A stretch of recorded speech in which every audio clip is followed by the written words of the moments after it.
The American Bar Association went into action in 1933. It appointed a special committee on administrative law. Why would you have to do that? Why would you have to do that?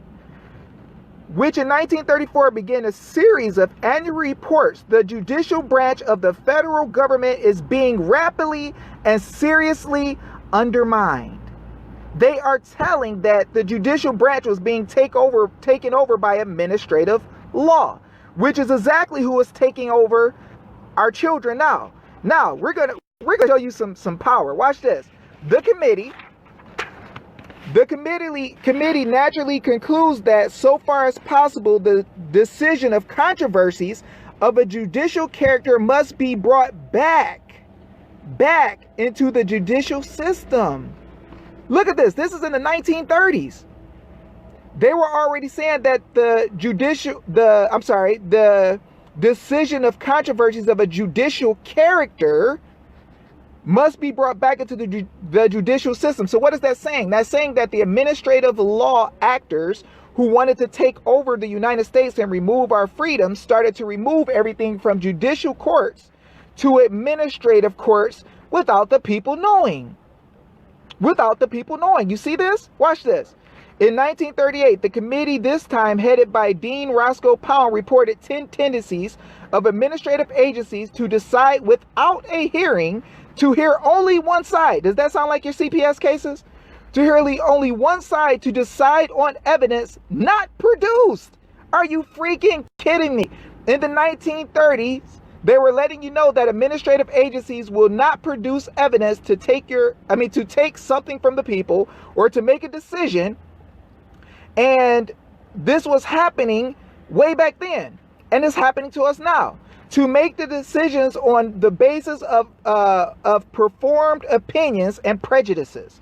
So we have the same thing. We see CPS making decisions to take our kids based on ideology and things that have no position in common law, but they're using this stuff against us to take our little ones. Now, watch what happened in 1939. President Roosevelt, we're starting here, hopefully you can see.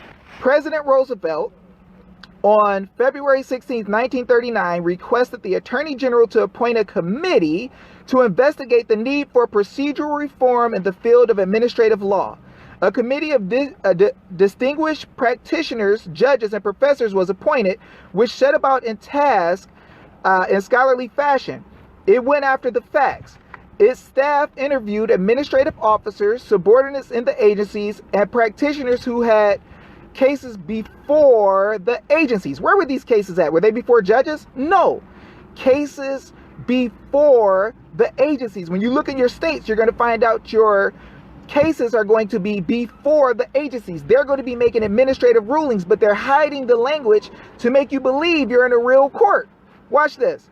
A detailed monograph was written on each agency, submitted in tentative form to the agency, and the committee and the agency then discussed the problems raised. Therefore, the committee held public hearings to receive opinions concerning the descriptions of procedures and the criticisms in the monographs. An elaborate report was finally prepared, which, when its appendices filled 475 printed pages. This report, together with the monographs on which it was based, is still the primary source of information about the federal administrative process. Even though it's out of date, no new comprehensive study has penetrated so far. So let's look down here. Its proponents seem fully aware of its devastating character, for they exempted from its provisions the agency whose work they were anxious to protect. The bill was passed by both houses, but the president veto was upheld. We're going to jump down some more. The administration and the American Bar Association forces finally compromised, and the result was the enactment in 1946 by let me get this next page, forgive me, by a unanimous vote in both houses of the Administrative Procedures Act. We all need to look at this, of 1946. This is what Michi Slay schooled me on, that has been a blessing, because the Arizona DCS and everybody else's CPS is working outside of the Administrative Procedures Act. Now let's see what we found out about when they did this.